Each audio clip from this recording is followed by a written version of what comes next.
De la mañana, 56 minutos. En las últimas horas se conoció una demanda que entabló la Defensoría del Pueblo ante el Consejo de Estado pidiendo que se anule la designación de los exjefes paramilitares, entre ellos Salvatore Mancuso, alias Jorge 40, alias Macaco, alias Don Berna, alias Diego Vecino, como gestores de paz por parte del Gobierno Nacional.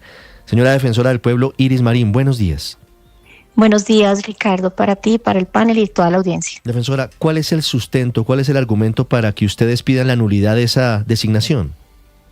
Bueno, tenemos varios argumentos. El primero es que no desconoce las normas de la Ley de Justicia y Paz y un decreto que lo reglamentó, que establece el marco de las gestorías de paz y que establece unas finalidades distintas a estas que se están viendo, porque realmente estas personas pues son personas que ya se habían desmovilizado, ya habían participado en los procesos de justicia y paz y en este momento no están en un proceso de negociación. Ese proceso ya finalizó, ellos estuvieron ante ese proceso judicial y algunos de ellos, varios, incumplieron sus compromisos, entonces no están, digamos, en lugar de estar activando un proceso de negociación, sino al contrario, pues están en deuda con ese proceso. También, pues obviamente el tema del desconocimiento de los derechos de las víctimas, porque aquí se abre la posibilidad de que ellos puedan entrar pues en unos planes que además son desconocidos, de unos planes de trabajo en las regiones con las víctimas, lo cual pues desconoce el marco jurídico, porque todas estas actividades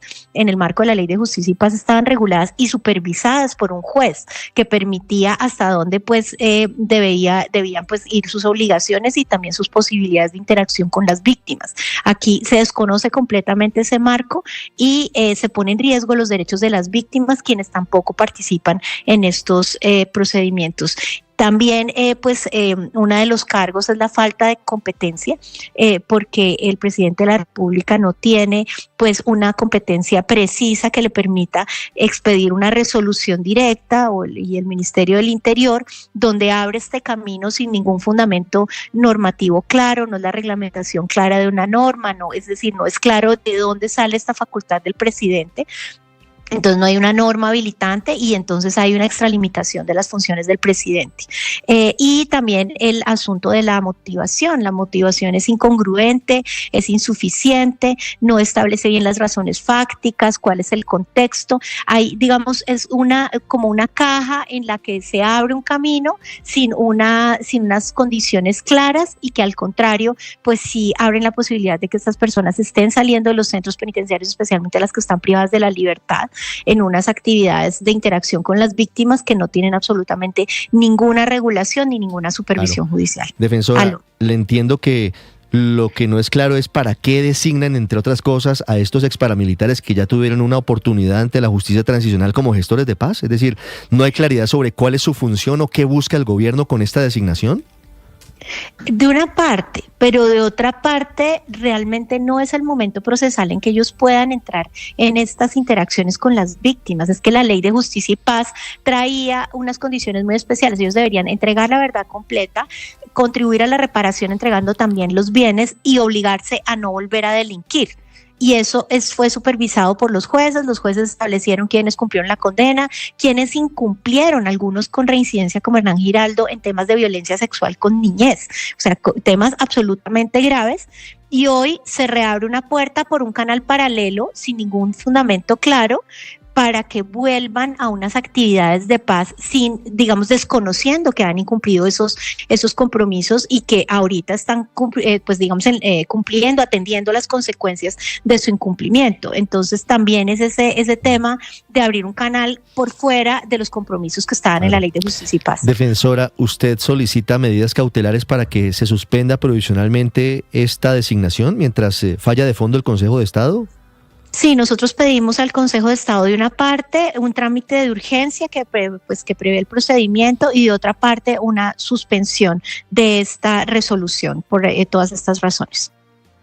Sí, señora defensora, hablando de gestorías de paz y de nombramiento de negociadores de paz, quiero preguntarle por una resolución, la resolución ejecutiva 453 del pasado 21 de noviembre, hace apenas 5 días, que firmó el presidente Gustavo Petro. De 4 integrantes del EMC, del bloque Jorge Suárez Briceño, entre quienes están dos nombres que tienen muchísimas responsabilidades detrás sobre hechos criminales, delitos graves. Alias Samir, que está buscado por la policía, ofrecen una recompensa de 200 millones de pesos por él, por haber sido uno de los responsables del atentado que mató 13 policías en Amalfi en agosto pasado.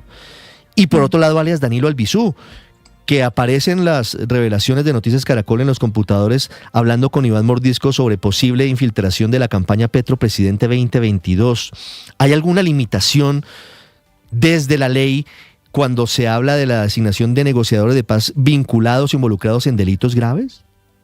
Mire, la facultad que tiene el presidente y el gobierno de dar esas suspensiones de órdenes de captura en el marco proceso de paz es relativamente amplia. Pero sí tiene un límite, que es el límite de la finalidad de esas suspensiones de órdenes de captura. ¿Y cuál es la finalidad? La finalidad es avanzar en los procesos de conversación que conduzcan a la desmovilización de los grupos y que se transite a la legalidad. Entonces, aquí hay un deber del presidente, porque el presidente tiene, digamos, esa facultad de valorar la conveniencia para garantizar el orden público de estas medidas de procesos de paz, pero allí tiene que valorar también, digamos, yo no creo que haya un límite legal claro que prohíba, digamos, este tipo de suspensiones, porque los procesos de paz se adelantan con delincuentes, o sea, con personas que siguen en armas, que siguen causando daños.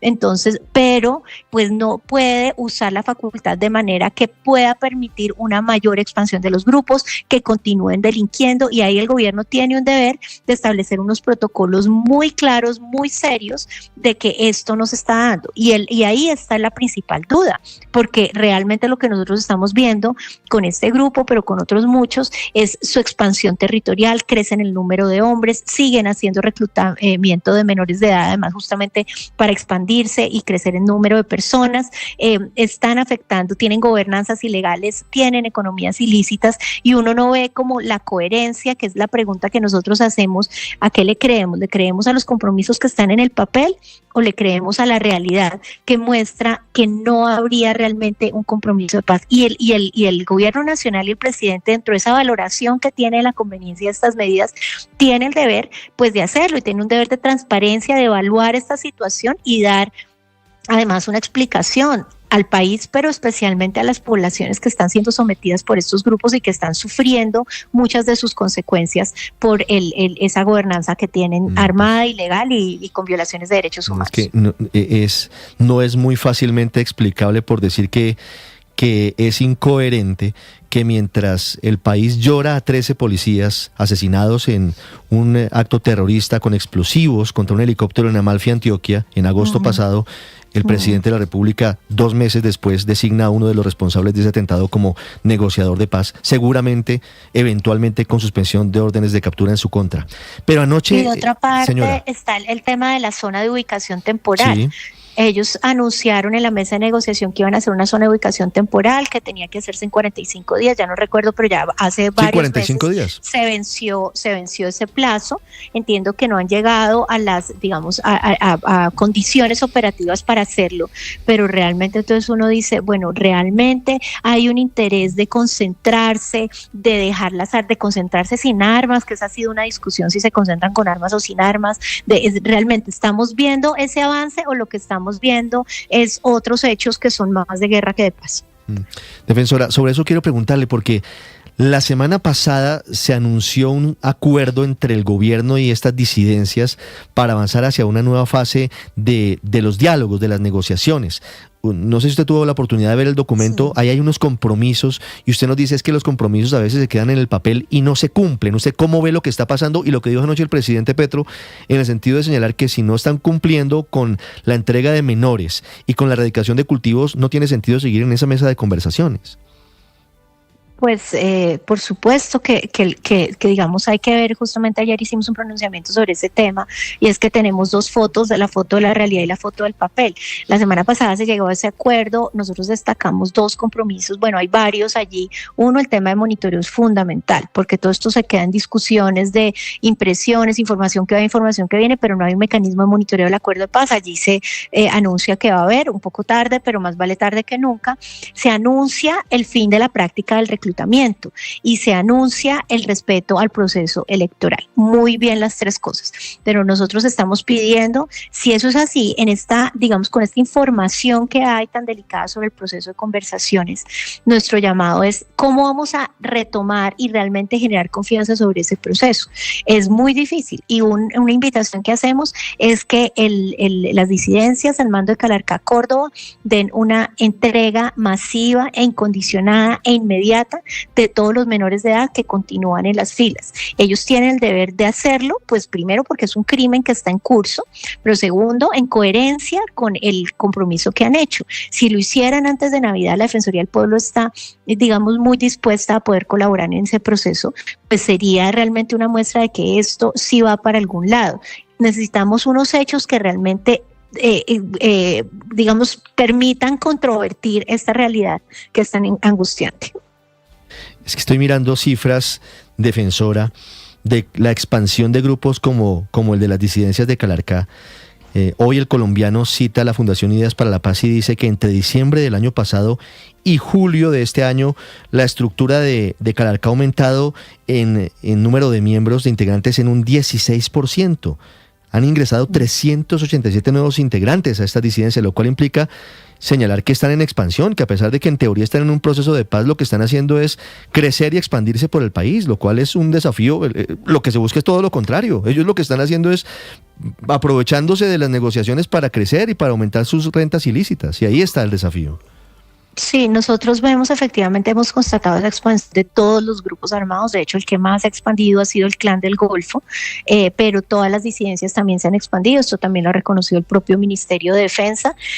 Adicionalmente, en lo que tiene que ver con las disidencias de Calarcá, Córdoba, por ejemplo, nosotros vimos que en marzo, después de la escalada terrorista pues que hubo en el Catatumbo en enero, las disidencias y el Frente 33 en particular se reacomodaron y se fortalecieron para dar una guerra que hasta hoy continúa en el Catatumbo y que además es una de las dudas que se ciernen justamente sobre esa zona de ubicación temporal que se quiere hacer ahí, que parece muy, digamos, contradictorio con la realidad que se ve allá en esa guerra en el Catatumbo. En Guaviare hasta el año pasado la presencia más hegemónica era de las disidencias de Mordisco, y desde el año pasado lo que hemos venido advirtiendo es que la presencia de las disidencias de Calarcá Córdoba ha crecido e inclusive ha invertido esa hegemonía que tenía Mordisco y ahora la tiene más Calarcá, siendo una zona de disputa entre los dos grupos, digamos, no hay como un dominio total de ninguno de los dos,